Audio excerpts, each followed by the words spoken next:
Alex's book on the Blackwood Manor became a sensation, capturing the imagination of people worldwide. Despite the fame and fortune that came with his newfound success, Alex couldn't shake the feeling that his ordeal at the manor was far from over. Night after night, he was plagued by nightmares of the malevolent spirit and the whispers in the dark. Determined to find closure, he decided to return to Blackwood Manor one last time to ensure that the curse was truly broken.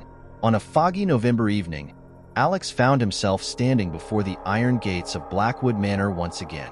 The air was thick with an uneasy silence, and the manor loomed ominously in the distance, shrouded in an oppressive darkness that seemed to swallow the light. As he pushed open the gates, they let out a mournful wail, as if the manor itself was protesting his return.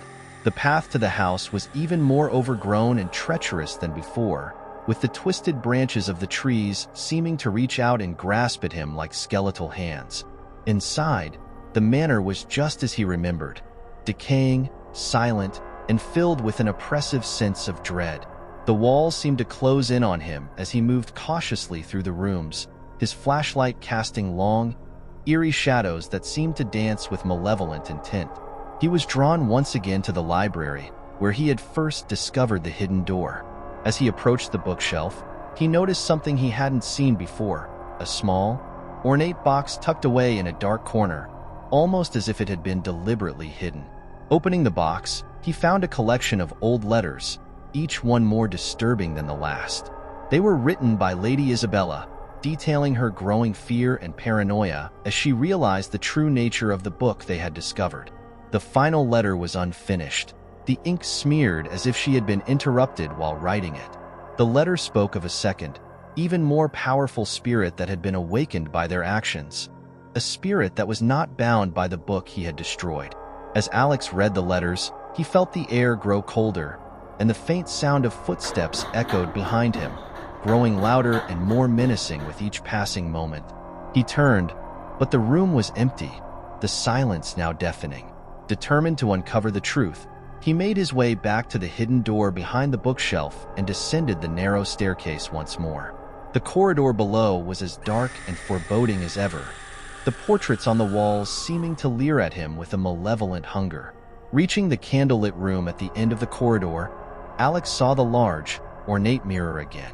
This time, the mirror was shattered, and the room was filled with an icy fog that seemed to seep into his very bones. As he stepped inside, the door slammed shut behind him with a force that rattled the walls, and the temperature plummeted to a bone-chilling cold. The whispers returned, louder and more insistent than before, filling the room with a cacophony of disembodied voices that seemed to close in on him from all sides. In the pitch-black room, Alex heard the sound of breathing, slow, deliberate, and terrifyingly close. His flashlight flickered to life, revealing the ghastly figure of the second spirit. It was more monstrous and horrifying than anything he had encountered before, its eyes glowing with an otherworldly light, and its form shifting and writhing as if it were made of living shadows. The spirit's face was twisted into a grotesque mask of rage and hatred, its mouth opening to reveal rows of sharp, gleaming teeth. The spirit spoke in a voice that seemed to echo from the depths of the abyss, cursing Alex for his interference and vowing to trap him in the manor forever. As the spirit advanced, Alex felt a crushing weight on his chest, and the air grew so cold that it hurt to breathe. Desperate, he searched for anything that might help him fend off the spirit, his hands trembling as he fumbled through the darkness. In a corner of the room, he spotted a small altar with an old, tattered book on it. Unlike the first book, this one radiated a dark energy that made his skin crawl and his heart race with fear. Realizing that this must be the source of the second spirit's power, Alex grabbed the book and began to read the incantations within.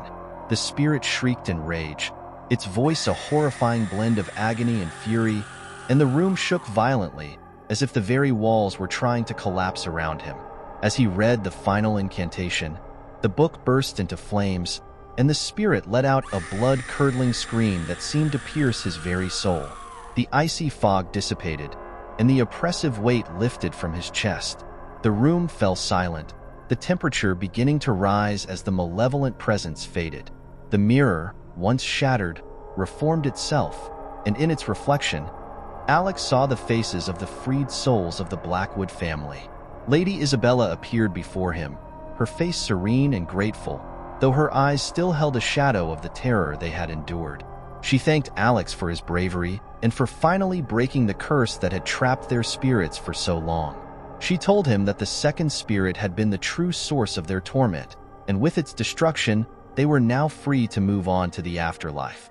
Exhausted and emotionally drained, Alex left the manor for the last time, feeling a sense of closure and peace that he had not known since his first encounter with the supernatural. He returned to Ravensbrook, where he wrote a second book detailing his final confrontation with the dark forces at Blackwood Manor. The book was even more successful than the first, and Alex became a renowned figure in the world of paranormal investigation. But even as he enjoyed his success, he knew that he would never forget the horrors he had faced at Blackwood Manor.